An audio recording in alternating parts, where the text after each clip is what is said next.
tadi Pak Wakil bilang gini Pak, kalau nanti ini di dom ya, tapi yang di bahasa Inggris kok apa bahasa Indonesia kok di dom lho. Dibagi.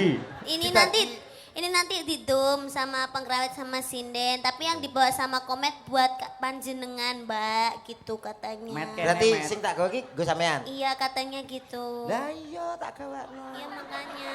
Loh, Kok raimu elek ngono? Padha rambadroke ta. Milih ndi? Kiri apa kanan? Oh, bedian met. Nah. Sing nyekeli mik mbok aku ae timbang joko kono ya, Met. Ayo kok ngegron lho wi. Ngegron. Ngegron iku nyapa? Kok ngegron?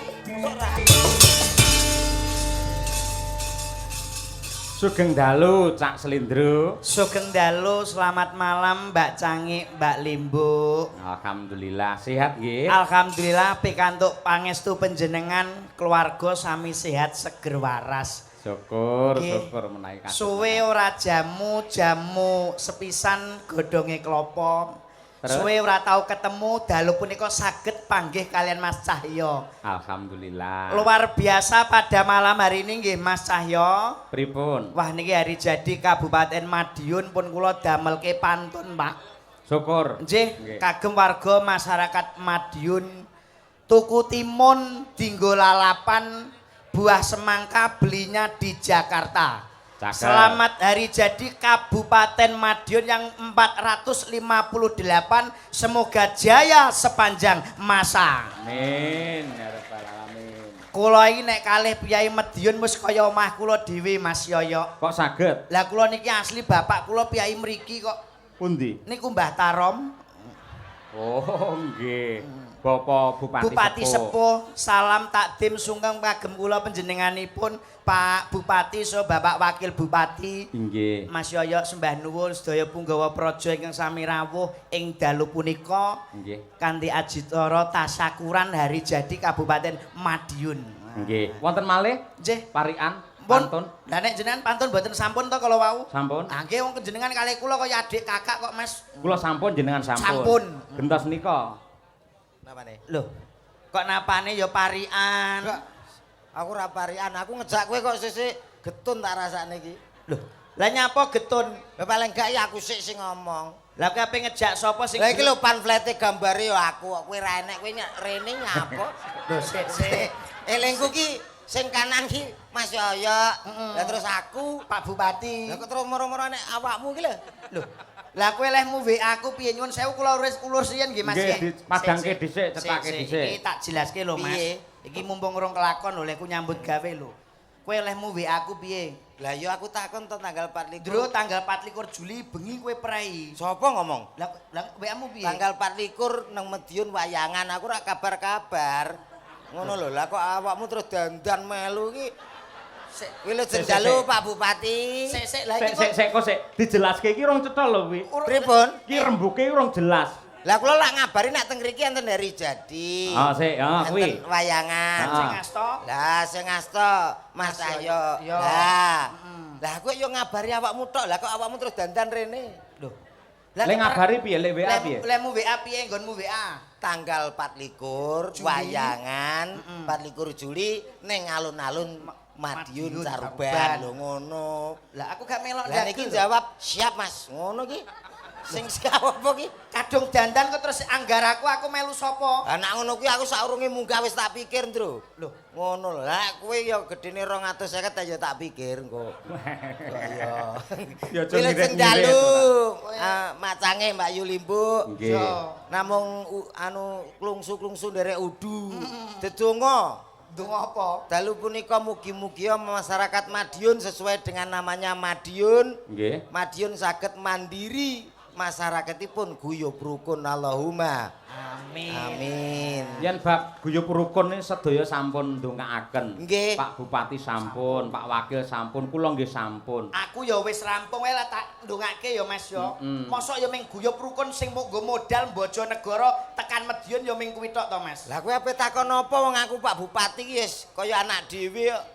Lho, Pak Bupati karo awakmu kuwi Bapak Hari Wuryanto menika pun nganggep aku ki anak dhewe. Lho, mula kula apal panjenenganipun Bapak Bupati. Kowe takon apa wae lho. Kowe omonganmu aja. Nyun sewu, kadang-kadang masyarakat mriki malah jenengane dereng apal. Gose, kula mboten ngerti malan. Lho, Kula menika serawung kalian Pak Bupati wiwit kula tasik Joko lho. Lho nggih to? Nggih. Tapi rak dereng ngertos to. Dereng ngerti. Panjenenganipun Pak Bupati menika SD-ne teng pundi? Lah kowe kula mah- saking ngapale wong dianggep anak. Kowe iki SD-ne Pak Bupati menika teng Dempelan. leres, Pak Pak. nggih? Dempelan, Pak.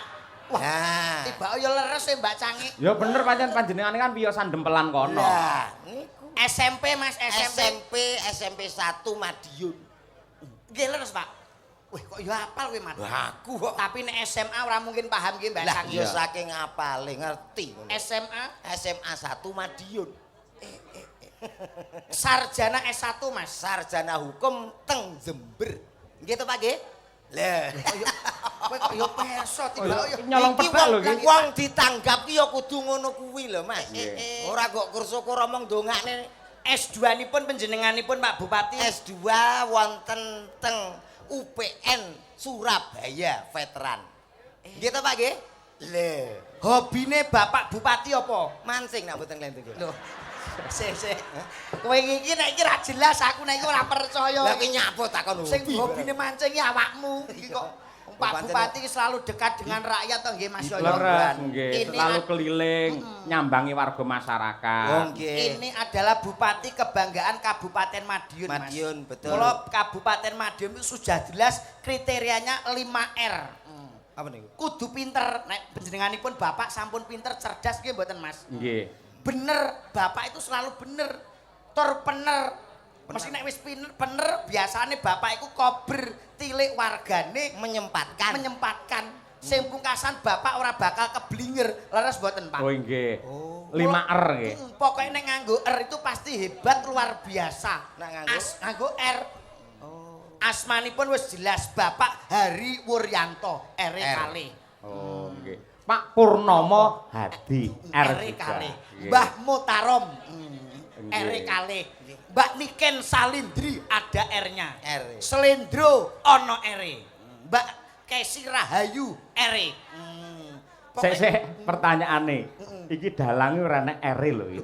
Loh, enten Enteng jenengan Cahya Kuntadi. sanes Cahya Kuntari. Oh ngeling-eling jeneng Kowe iki ra jenenge abang ngelih jenengku ora. Kanca-kanca krawitan Madangkara menggunakan R. Apa wae jeneng sing nggunakake R iki mesti wonge kondang hebat. Jenengmu sapa? Komet. Komet. Lah iki elek. Nggih mboten Mas. Oh iya, Ora tanpa bakal R. kondang. Apa genti komer ngono piye? komer. Lah kowe iki kancaku ya ora apal-apal. Aku ya nek R. Mosok Mas. Loh, Supri Komet. Mosok dagelan jenenge Supri kok. Mosok gara-gara R kok melarat kok ya. Nggih. Kowe ya dongane iki ya sing apik-apik. Ya didongakne. Paling tidak acarane nopo? Hari Ngono. jadi Kabupaten Madiun. Dadi apa? Loh. Hari jadi Dadi apa?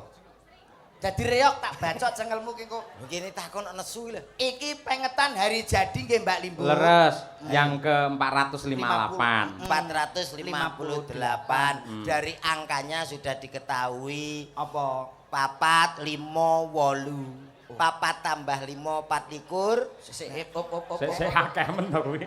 Kowe iki ngomongmu belajar kowe iki guru lho, Iya, Met. iya, iya. Digugulan ditiru lho. pira 4 tambah 5 iki Iya, iya, iya. Kok iso 24 iki lho. lho karo kancane dhewe Banyol iya, yo iya. banyol ning aja maksa nemen-nemen to, aku Met. ki mau ngetes awakmu ki fokus apa ora ngono lho Nek iki maksa iki. 4 tambah 5 ki wis 9 Songo. Nah, iki lho. 9 tambah 8 17 Bener. angkanya 1 dan 7 Maknane maksudnya dari siji yaitu menjadi satu tujuan Madiun menjadi maju tentram dan juga rukun lho ngono mula angkane 1 dan 7 ana sing ngarani 17 Apa kuwi 17? mugi-mugi saged pikantuk pitulungan kang kawelasan saking Allah Subhanahu wa taala.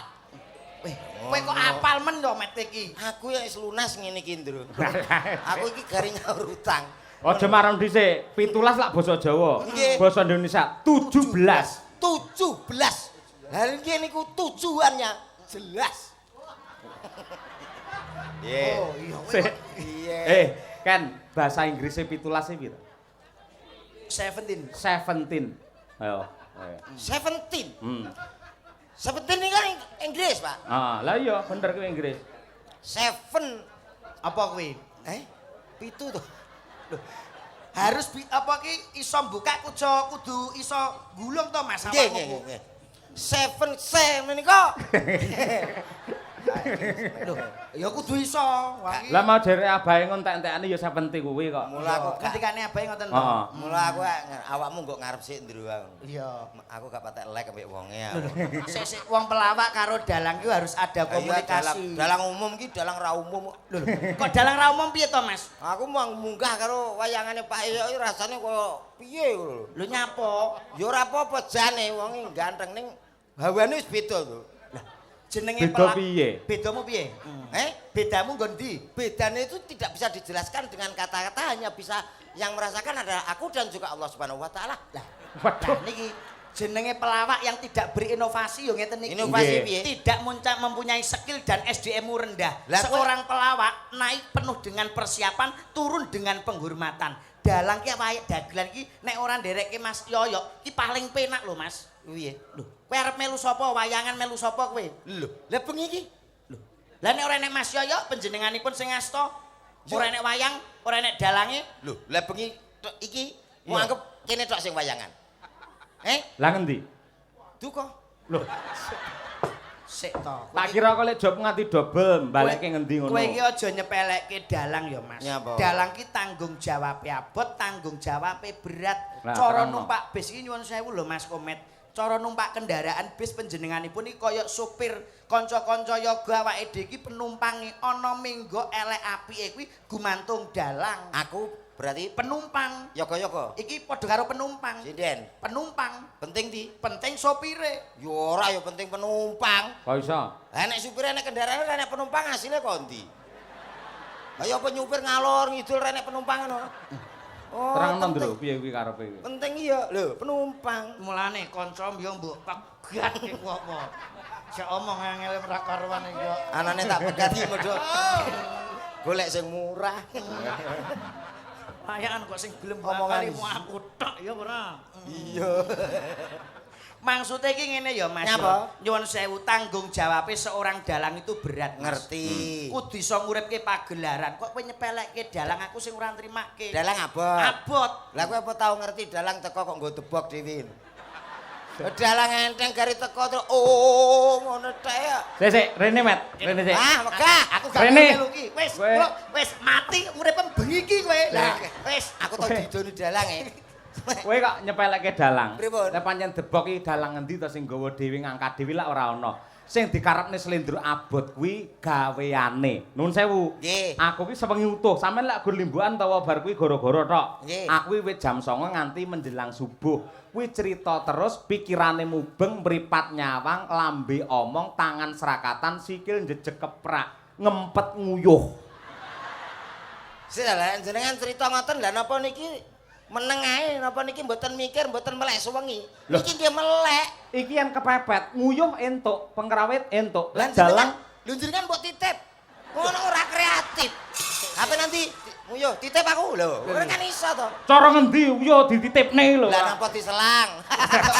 kowe ngawur lambemu lambocok. Diselang tak turuni ning kowe ya. Kowe aja ngawur lho Mas. Napa? Mas Yoyo iki sampun haji lho. Kowe nek disedake bakal njaluk apa kelakon kowe. Aja ngawur gak trimo aku. Dalang mbok sepelekke kowe nek ora enek wayang, ora enek dalang arep melu sapa? Lho, baru ngono Mas. Lho. Tapi setidaknya kowe iki kudu bangga. Mas Yoyo iki panjenenganipun dalu punika ngagem busana Jawa. Ngene lho, aku ki anane ngomong ngono iki kudu justru kuwi hati-hati saiki dalang kudu hati-hati. Lah ngopo? Era tahun 2026 ini masalahnya sudah mulai wayang bisa jalan tanpa dalang. Mula hati-hati, Pak. Kudu tetep belajar inovasi kreatif. Piye Lho, carane wayang tanpa dalange piye? Ora enek ya Mas. Jenenge Enek, wayang iki mesti ana dalange. Heeh. bakul wayang kae. Bakul wayang kae mosok apa bakul nggawa sak dalange kae ya ora to. Mesti ya bakul tok. Met, nggawa wayang. komet. Kowe wis tau ngemut mercon bledos dhuwur ning cangkem ngono. Dereng. Iki pertunjukan dudu bakal wayang. Oh, aku gak woro-woro. Kowe iki kok nyepelekke Mas Yoyo. Mas Yoyo iki kabeh piranti iki saka Solo digawa kabeh. Ngerti. Gamelan kagungane Mas Yoyo. Nggih to, Mas? Nggih. Apa iki jenenge sound audio iki kagungane Mas Yoyo. Mik-mike Mas Yoyo. Kowe modalmu apa ming contong tok iki lho. Lah nggawa mike kok bangga lah nyok. Kose to? Kowe iki ndagel nang kene modalmu lak tutuk omong. Mongko yen omong sik mikir gene. Ayo. Wis saiki ndagel lho. Ndagel lho, Aja kowe dikek njajal, mik. wis. Aku Mas ora Lindro boleh. aja dikek. Saiki salam karo para pelenggah. Terus. Lho, Weh, ngawur iki jilake kok mulih. lha iki sing gawa aku. Sing nggo Mas Yoyo. Heh. Loh, lek nyilih iki kudune kan menghormati karo sing disilih. Pamane ya aku nyilih dhuwit ning sampean Mas Komet. Kamendhi kula nuwun sewu Mas Komet. Kula sowan mriki, heeh, karo isi-isi ngono ta. Badhe ngampil artanipun. Kowe nyilih meku lho, kok iso malah ngelok-ngelone aku lho. Mak padakne aku bakul wayang iki karepmu piye? Ayo ndodok njaluk ngapura ayo. Sikile sikile piye? Sing tengen. Sikile. Sikile. Aku nggo sikil Aja nyilih miku. Hei. Iki mike Mas Yoyo. Sikile. Sikile. Halah, sikilmu iku lho. Maksude sing ngarep sing ndi sing ngarep?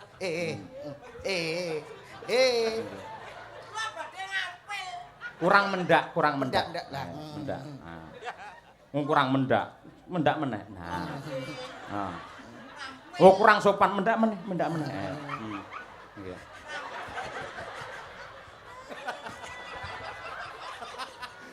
Iki jane dagelan Paulo. Aja nyepelake. Piye ngambil sing apik? Ayo. nyambut mikipun, Pak. Nah, ya. Tahu bulat. Bareng disilih nyepeleke to ora. Weh matur guyon apa, Pak? Sik ngene, Dalem, Mas. nuwun sewu Mas Lindro kali Cak Komet. Nggih. Gandeng Bapak Bupati menika lak piyayi budaya. Nggih. Nggih. Mesti rena ing penggalih Nggih. lan kula kali panjenengan mewakili warga masyarakat Kabupaten Madiun Nggih. untuk menghibur dumateng para lenggah sedaya. Nyuwun kanthi sanget Bapak Hariwur, syukur menawi kalian Bapak Wakil Bupati Nggih, Pak tindak wonten ing pepanggungan. Wah, nggih. Para lenggah setuju nggih para penonton? Nah, menika. Setuju. Suara rakyat adalah suara Tuhan iki. Nah, katur dumateng Bapak Bupati kalian Wakil Bupati. Monggo katuran Sik, jengkar tok. saking paling tumuju wonten ing Rungokke Mas Yoyo lek ngendika iki lho Le kesusu. nyarke nggih. zaman modern saiki iki. Aja ngono kuwi wis lumrah. Kalah apik sampean karo Pak Gayeng. Wis cara modern iki piye carane? Cara dangdut met dangdut. Ah. Nanti itu gaweanku apa? Lah iso ora. Was Aku, kowe. aku biyen rung nang wayange dangdut. Ah. Bagian apa, Met? Kerek panggung iki. Yo. Spesial dalam rangka Hari Jadi Madiunco. Kita sambut salah satu nomor satunya Madiun. Ada siapa dia? Yo, loh Pak Bupati kata yo. Kok iyo iki lho? Mbok kira biduan apa piye? Lah jare dangdut lah nek kulino artis kita yo. Dangdut yo dangdut tapi muku kakean lemu guyu kuwi. Oh. Yo Mas yo. Nggih. Kakean niku. Siti. Siti ae. Baik saudaraku semuanya, Lah ngono lho. tak panggilin salah satu nomor satunya Madiunco. Ada siapa dia? Jare kon sithik. Lah sithik iku yo kesithiken niku sedengan ngono lho Mas. Mari kita yo. Aja yo kamu ya. Ngapunten lho Pak Bupati. Mohon izin Pak niki. Mboten apa golek dhuwit ya, Pak. Yo duit sapa kok golek duit. Ya engko menawa kowe. Ayo. Yo. Engko Pak. Nggih. Wis Lindro Mas coba yo. Nah, ciri kasih Piyai Madiun yo. Panas-panas mlaku engko nembang bareng kalian sedaya para warga masyarakat sing rawuh mriki. Oke. Ya. Monggo kula nyuwun kanthi sanget Bapak Bupati lan Bapak Wakil Bupati tindak wonten ing pepanggungan. Ya, panas-panas mlaku. Dados.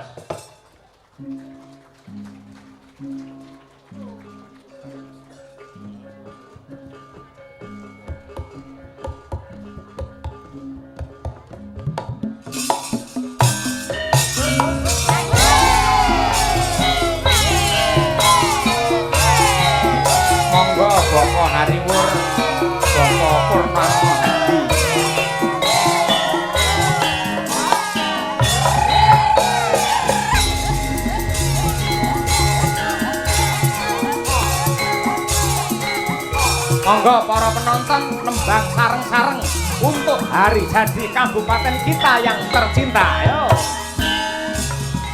Monggo Bapak Ibu. Panas panas laku orang kayu sandale diseret lamaane mantu Surabaya geger musingen Madiun Madiun Jakarta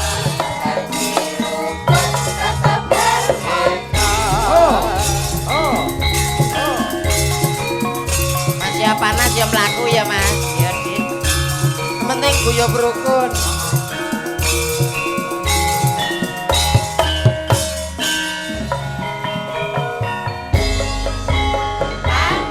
panas laku ora gowo payung sandale diseret lamaane mestu Surabaya geger mungsine Madiun Madiun Ciamis rukun tetap harmoni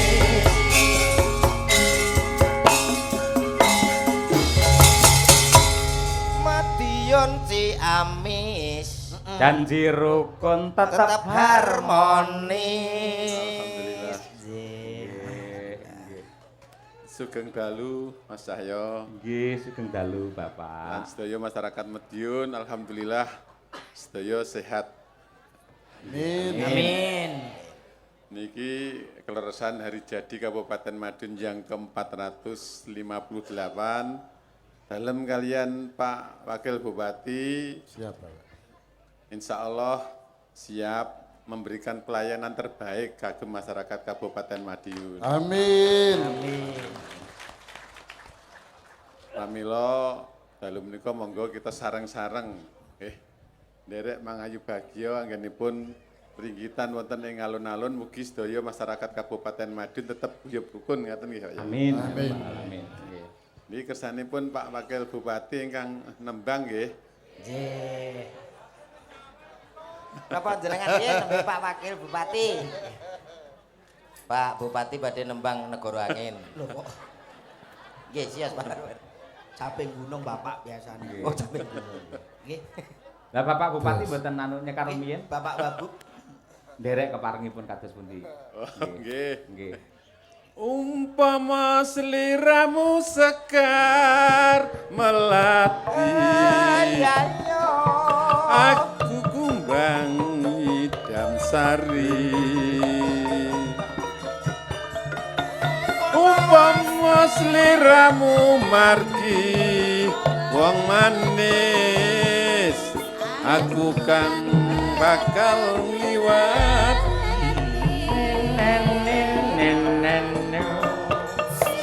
Sene tangeluku semono hati-hati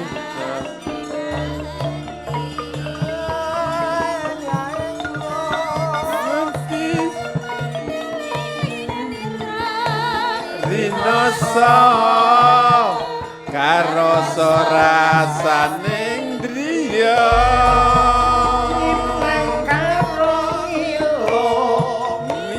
rasa jagat raya kalingono ukir lan samudra ora ning aduh tadi hati selawase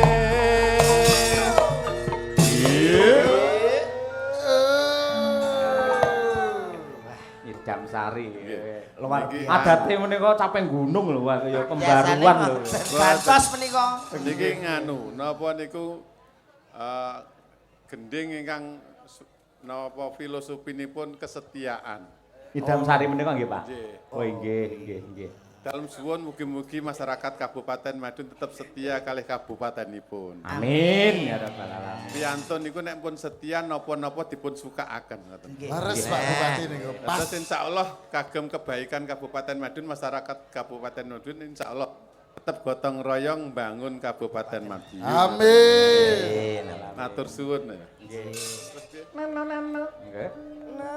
Nalika lam-laman sira manis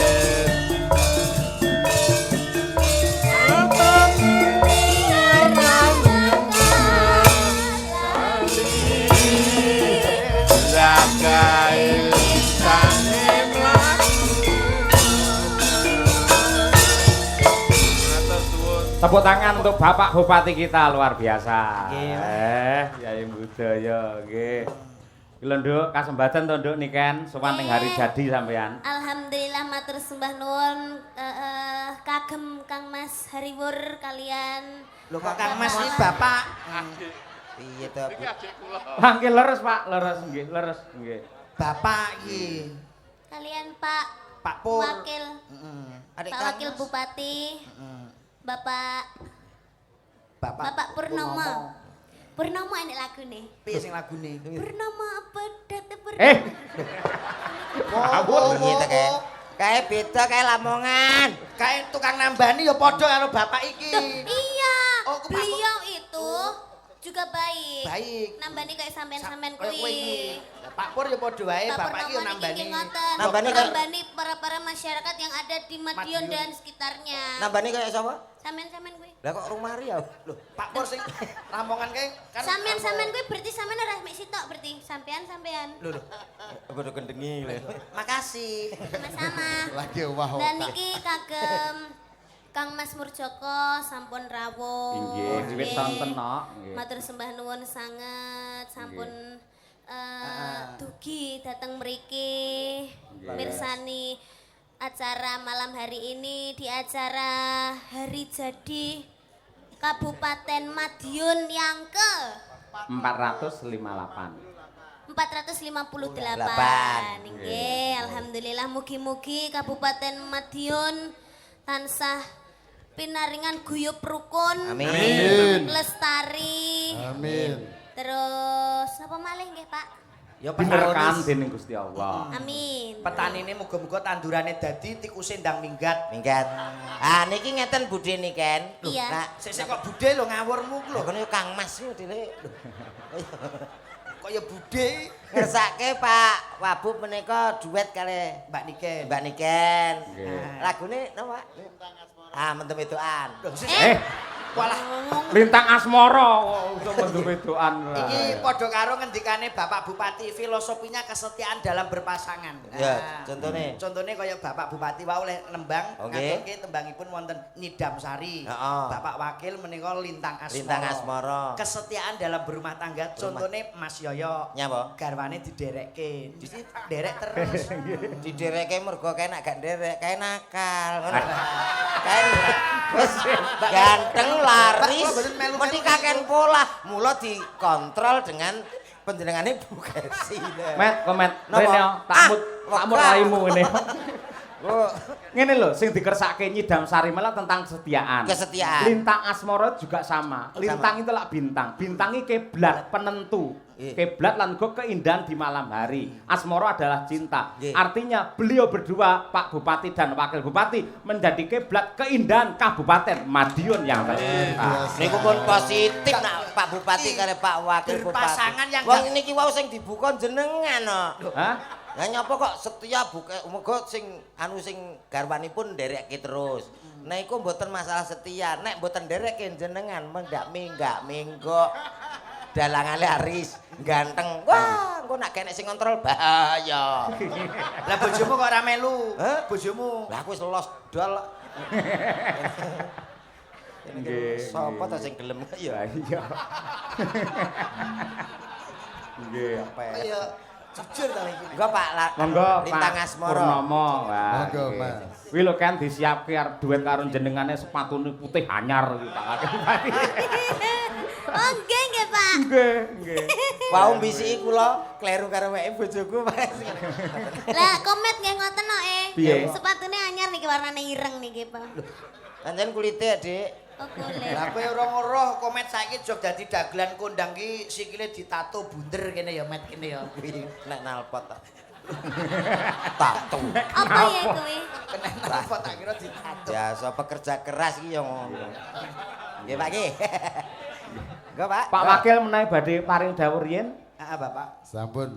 Yang penting masyarakat Madiun guyub rucut nggih. Amin. Insyaallah dongaaken Pak Bupati kalih kawula sageta mewujudkan amanah panjenengan membangun Kabupaten Madiun ingkang bersahaja. Amin amin ya rabbal alamin. Nggih. Amin, nggih. Cekap Mas Jaya. Ngapunten namung gamelan mboten enten musike nggih, Pak. Mboten napa-napa. Oke, lintang asmara kagem panjenengan semuanya. Yuk. Yuk, dados, yuk.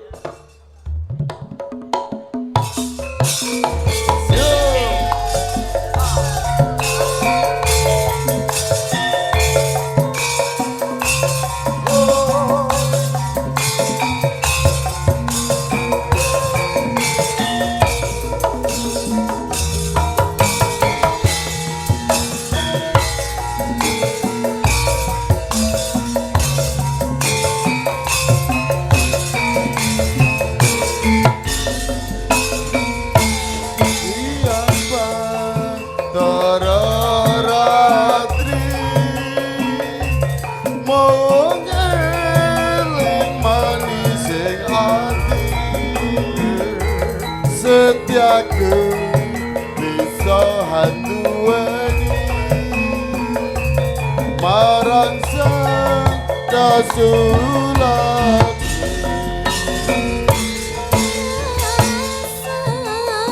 Kang gadang liputi lintang bulan dadi saksi ubayane tetan balen jani janji sabaya mati sabaya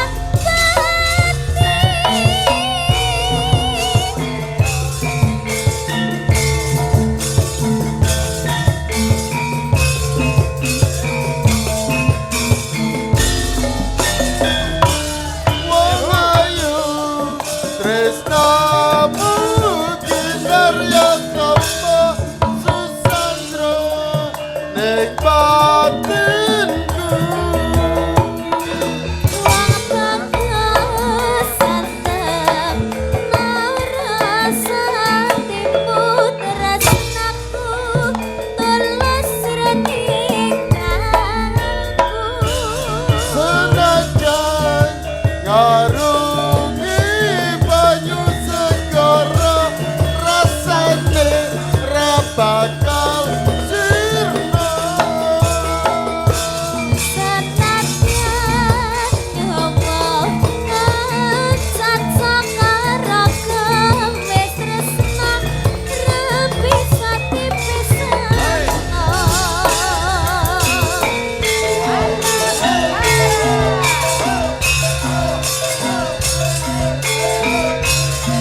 bersama Madang Karang.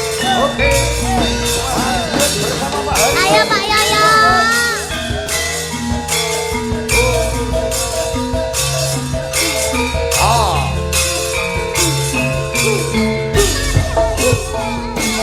Siang Bahtara Ratri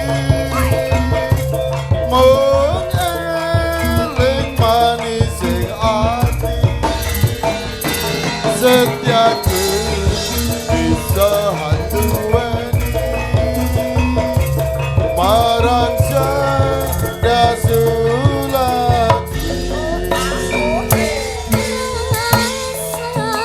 Kangen kang liputi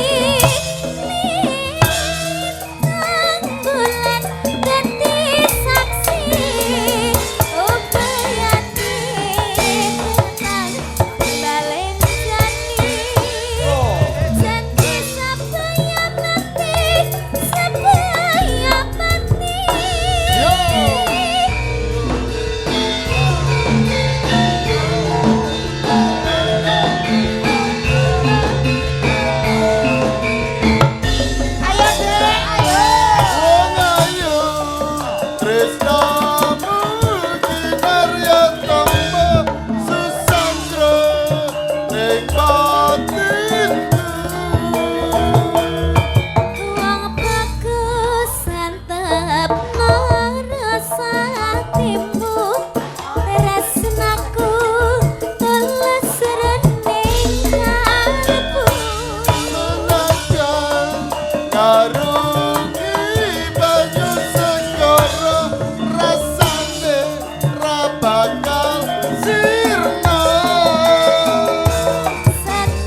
Wah, tepuk tangan untuk Pak Wabub, Pak. Elok tenan.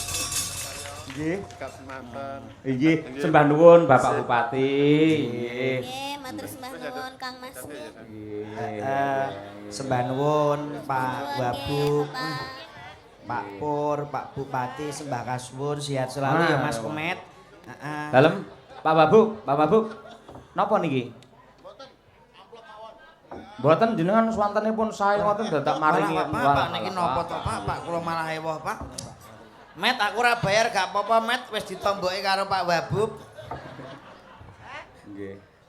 Ini Hahe. koordinator iki. Wah yo ilang nek iki. Awakmu ndi ya wis entuk ora? Apa? Enggak.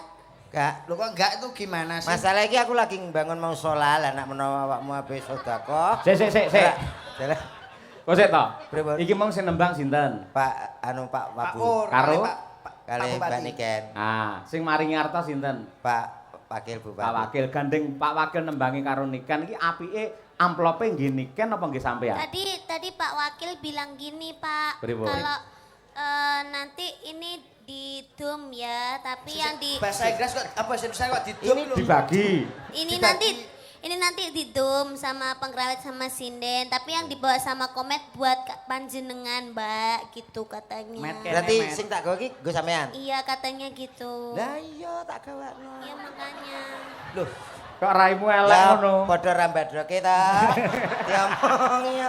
Angger enek-enekan iki aku selamat malam, Dik. Sik to, ora entuk akhire sampean. Mboten. Nyanyi ora. Nah, iki Mas Yoyo lho jelas. Met. Nyanyi. Sabar, Met. Saestu. Tulung gandeng bendarane Bu Kesi, tulung kekno Bu Kesi. Oh, gitu. Ora apa-apa, Met. Innallaha ma'asobirin, wong sabar kuwi. Kekasih Gusti. Tapi Innallaha kasihan. ma'asobirin, wong Ya. sabar kuwi. Sesuk ya ditak-itak kancane kok ya. Tapi kasihan kamu tadi nggak dapet, nggak sama sekali. Ndak sama sekali. Ya, ini ada 2 sih. Ya, ya wis berarti sampean satu, saya satu. Enggak. Lah Lah sapa? Kamu itu bilang sendiri, minta sendiri. gak aku ning kene lho. Ojo, bangun sini-sini masuk njaluk dhewe. Iki tenang, iki malah iki nyoh. Ah, kok kono neh. Ora. Ora Enak, jelas nek iku. Enak kan? Nah, iki. Dibuka sik, Matur dihitung suwun, aja njok kurang. Matur nuwun, Pak nggih. Ya, dibuka Suwun, sik. Met. Oh, Iki ndak nyuwun ndak sewu. dadi fitnah. Ayo. Iki nek ora dalang sing idolane jenengan iki ora mungkin. Sabar, Met. Wis Nggih. jelas iki. Sembah nuwun. Kok aku separohe ndak apa-apa, Met. 150 gak apa-apa. Lah, ikhlas aku. 150 untukmu. Iki lho. Ora ana apa-apa. Piye? Lho, jenengan nak badhe buah napa? Eh? Maksudnya iseni. Eh? Iseni Mas Yoyo ya butuh ngono lho. Tak gawa, ya ta? Nah, Met, Sapa? milih di kiri apa kanan? Nah, Oh, bedean, Met, bedean, Met. Nah. Sing nyekeli mik mbok aku ae timbang Joko kono ya, Met. Ayo kok ngegron lho wi. Kron. Ngegron iku nyapa? Kok ngegron? Mosok ra kok ya. Ya wis gawakno. Ah, Slendro kene. Oh ya, kene-kene. Iku enek bagiane dhewe. Oh ya, siap. Nah. Nah, Wah, milih bedean. kiri apa kanan? Kanan. Lah lucune ndi iki? Iki yang ini. Oh, iya. Kleru milihmu berarti. Milihmu kleru-kleru. Nggih. Milih nih. Milih nih, mau enggak milih nih? Ya milih nih. Nah. Kananmu keliru kok. Ayo, milih nih. Iki nek gak mbani kan gak mungkin awakmu di paringi. Kiri. Ya.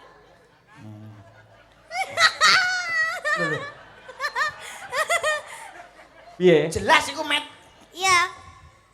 Ora ana apa-apane kok. Wis ora. Oh, sabar. Ora entuk apa-apa. Rene. Ah, wis gah. Lek cerdas sampean pinter entuk 100. Rene, mesake mosok ora entuk dhewe, adoh dhewe Bojonegoro. Saiki jawabane wis 100 to? Jelas. Iya, Jawabane wis jelas. Nggih. Pokoknya angger sampean jawab kodok entuk 100. Ngoten tok. Heeh. Sing penting intine lak kita caosne jenengan. Oke. Entuk 100 men nyuwun sewu jenengan ora meringkus raine, ngono lho. Ya ta. Oke, ya. Angger jawabane kodok, Kodok. tak wenehne jenengan. Oke. Kewan apa sing sok disuweke?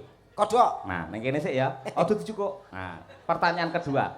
Kewan apa sing suarane kung? Kodok. Nah, kodok. Sampeyan dhuwit karo kodok milih ndi? Kodok. Nah, ya wis. Met. Duit, Ding. Anakmu ya butuh mangan lho, Met. Lah kono kan Met, Met, anakmu ya butuh mangan lho, Met. Met. Lah kok wis bergandeng. Lah yo pas to, Salindri karo Salendro. Lah waduh. Salindri iki salewang iki. Niku Saleho. Saleho. Salindri Saleho. Iki wis takdire karo Allah Taala, Met. Allah. Sing lanang yo dasare sing wedok yo ayu, sing lanang gagah dhuwur, Met. Oh alah. Iya iso gagah dhuwur piye maksudnya? Kok sakmono kok gagah dhuwur. Jane iki gedene sak petelot.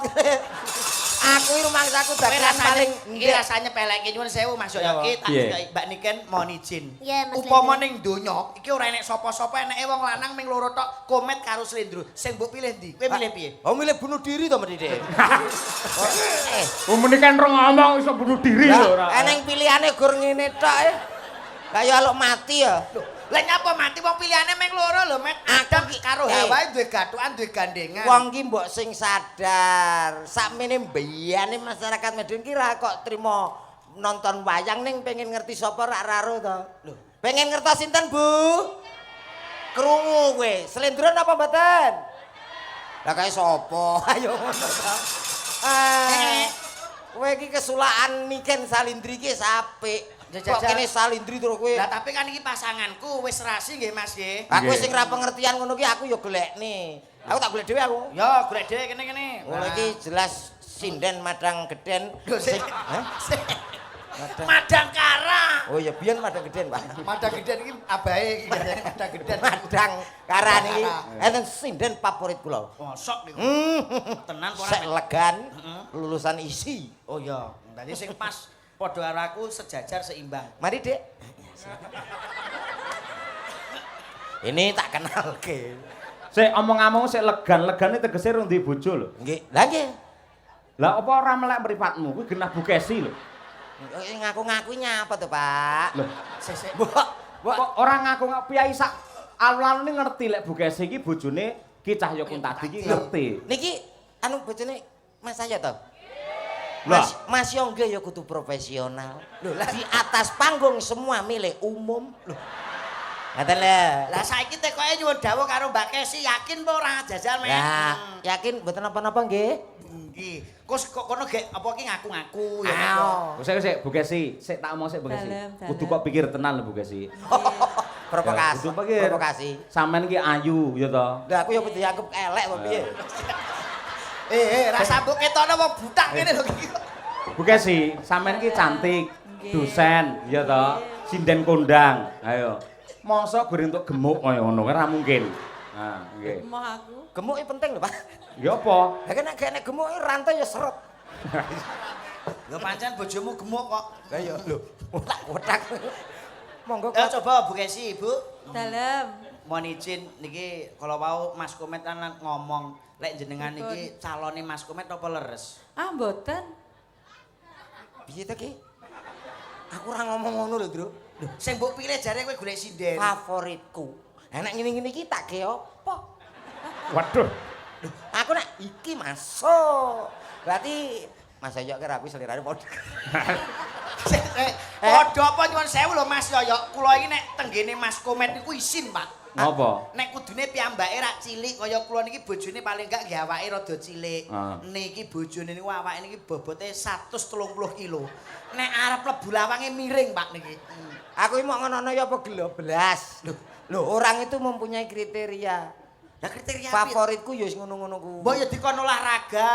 Kaya Mbak niki awake. Tanggoku lagi 3 dina wae iki lho. Kelangan bojo. Lho, lah kok iso ki? Gara-gara langsing kuru. Dijak buah. Jak neda mantar GL Max buyanter lebat. Teko mah ganti cahe. Sik jare bojomu tahu kok kon lari-lari kae. Kan kon lari piye bojomu kene. Lah tiang-tiang ini paling goes di pirang kilo. Lari iki. Lari bojoku gak terima kelon, Pak. Lah piye? Wis rong sasi. Loh, Kok rong sasi lari rong sasi lho. Kae digawa wong, Met. gak kayak maraton kayak sumpah. Kae digawa wong. Lho kowe kok ora kok meneng ae? Terus takon, Yo, Aku tak ayem-ayem dhewe. dikon olahraga sesuai program pemerintah ibu-ibu PKK ki senam nggih Mbak Niken. Mbak Niken senam toh? Iya. Lah, senam Pilates. Anu fitness. Pilates. Pilates, nek bojoku kayak fitness. Awake fit atine ngenes. Dadi aku nek buone sikon nggo nguri ya, gak melu ngono. Nek isoe bojo pegaten Met wis elek bojomu iki. Iki piye to bocah kok? Kowe elek bojomu kula isin mati kanca niki. Dosa wae. Bojomu pegaten ae nek aku. Kok pegaten ki tak waplok pisan kowe. Iki guyon ya guyon dirungane para panggawa. Lu tenan lho. Waduh. Sapa? Aku yang ngomong apa to jare? Dirungokne sapa? Para panggawa. Wis pegaten ae Oh, Met. keliru sithik. Ora cocok karo kanggo kowe iki ya. Met, ya. Nyapa? Kula isin lho Mas Yoyo. Lah ngapa? Lah kok kula wingi kan tanggapan ki nganjuk mampir gawe Mas Komet. Mas Komet hobine mancing dereng dugi. Mancing Pak kula. Bojone enek. Nggih, andukan ngeten iki to. Eh? Andukan sementen kali sementen. Lah kok kurang anduke to? Kayak apa anduk? Apa kae? Terpal no. Gak cukup nek trimo anduk ra. Isin aku terus tak kandhani. Mbak, Mas Komet nek di sampean kok gak isin gak wirang karo aku to. Wirang apa Mas ora apa-apa Mas Komet gak enek. Oh, mbok yo ngono kuwi saru Bang kula ngoten. Saru piye? Jajal aku ndelok ngono. Mas Komet sing wedok muni ngene. Kene 2 juta. Tak bayar 2 juta, Met. Niki lho, Mbak. Lah kok langsung beyak ngene to, Met. Kaya dirembeti tekek, Met. Ya emang masalah bojo sing apik lho kowe. Tenan pegaten. Ya bojoku buka ngono kok trimo rega 2 juta. Waduh, berarti kowe ruwen-ruwen kowe. Pegaten ae ora apik kae bojomu. Wis ora becik kanggo kowe ku. Tapi ra masalah. Kaya tega lho karo kanca kuwi lho. Lah kula mboten njaluk sing nari sing wedok dhewe niku. Lah kok ora masalah piye Cak Komet iki? Lah kowe jane karo kanca perhitungan lah bareng karo bojoku 2 juta kok langsung mbok weni. Lah kowe tanggapan karo aku kurang 2 juta campur sari ndebokang nganti sak iki ra diwenehi kok. Sapa-sapa? Ndebokang campur sarimu lho. Iya piye? Ora mbok wenehi to? Kurang 2 juta. Wis tak keni. Endi? Lah tak wenehi bojomu mau karo ngene. Lho, kowe nglunasi lewat kuwi. Lah kok penak oleh bonus tape we. Bandingan kene. Wah, ngawur. Sesek nembang iki. Oke, siap. Pamundhute Ibu Bupati karo Ibu Wakil. Nggih, Ayo. Ibu. Coba di apa kuwi kolaborasi karo Sinden Madangkara. Nah, Nong bir, ayo. Coba kaya apa? Yan, yo papat. Ayo. Kowe anggere nganggo R iki bir kita Nggih. akeh. Oh, pilihan Nduk iki antarane negara angin apa tombo kangen? Sing penting aja negara api omahe Avatar kuwi. Negara api. Negara angin? Oke. Oke, ya diaturake ben jumeneng. Ayo. Ayo coba kaya apa? Negara angin. Yo Nduk, berdiri cacos.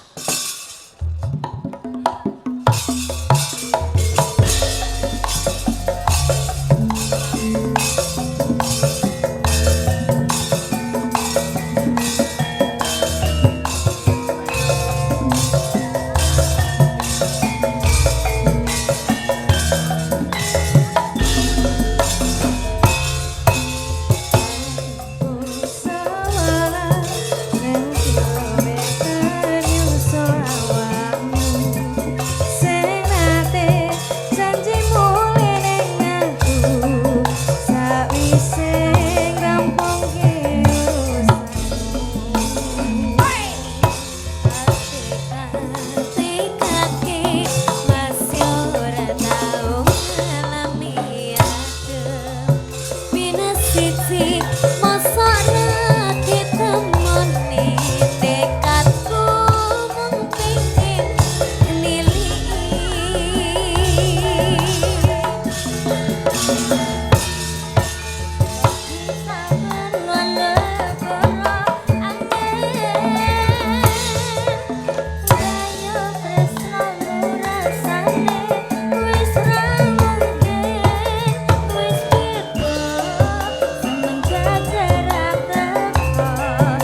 sembah nuwun. Wah, kolaborasi yang luar biasa. Lah nggih, kula nggih gumun salut kalih Madangkara lho, Mas Yoyo. Pripun? Iki kan biasanipun menawi wonten nggen kula digarap ngangge musik. Musik Nggih. campur Hebat. sari biasa. Madangkara wis. Madang karo aja maneh kok negara angin iki segara kidul digarap kok.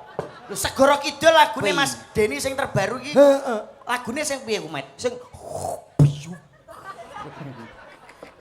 Ngawur ya iki. Ora mengikuti Gen Z ki ngono Nggih. Napa ta sebabe kula kok mesti namung gamelan murni? Napa Nggih. menika, Mas? Gandeng gamelan menika lak produk orang Jawa. Jawa. Produk para leluhur awake dhewe. Nah, Alangkah indahnya kalau memang warisan dari para leluhur yang kita kembangkan, yang kita promosikan, bahwa kita tahu terhadap jati diri bahwa ini adalah produk Nusantara. Nusantara. Luar biasa. Nggih. Lah menika ugi wonten dawuh, Mas. Nggih. Mas Yoyo. Saking Pak Lurah Kebonagung. Nggih. Nggih, sugeng dalu Mas Dalang dalem wonten ing sebelah panggung. Ngaturaken selamat kagem Bapak Bupati kalian Bapak Wakil Bupati anggenipun memperingati hari jadi Kabupaten Madiun bersahaja. Mugi Madiun jaya selamanya. Amin. Nggih. Nyuwun gending caping gunung sampun kesupen benjing dalu tawi mangke dalu kasuwun gentos wayangan wonten ing Kebon Agung dalam rangka bersih dusun Wates. Mas, sesuk bengi Nggih, mengke dalu kalih anu Mas kula- TB. Nggih, Kali kula. saged lho. Nggih, karo sampean nek. Karo aku Boten, tau kula geti, boten. Met. Kok bengi, Met. Heh? Nek kok bengi jelas bayar aku, Met. Soalnya niki mek mbok kandhani mbok jak nonton ngono aku. Nggih. Kowe neh iki. Nggih. Lho kok Ora Met. kono kene kok melu. Ora. Kancane akeh rukun yo. Nggih. Ugi menika saking Mas Bayu Ndermo. Nah, Pak Dalang salam hormat kepada Bapak Bupati dan Bapak Wakil Bupati. Kami mengucapkan selamat hari jadi Madiun tercinta yang ke-458. Semoga semakin hebat, harmonis dan bersahaja. Amin amin matur Dari nuwun, Ketua matur nuwun. Karang Taruna Kabupaten Madiun Mas Bayu Waji. Nggih, nika ugi dipun lenggahi kalian para senior seniwati ing Madiun. Oh nggih. Menika Ibu Endang Sulastri. Ya. Nggih, Wendang. Wendang menika Oh, lenggah nggih kalian Bu Mas Adit nggih. Wau wonten Mas Naryo, wonten Mbak Uun sing mandegani para panembromo sonten wau. Oh nggih. Mangke wonten goro-goro tetep bersama Mbak Niken Salindri malih. Oke. Menika kalau tak leren sawetawis tak mbacutne gelaring cerita nggih Mas. Monggo Siap. nderekaken menika Mas Matur Yoyo. nuwun ingkang kathah. Ya Nduk, monggo. Rerakit bacut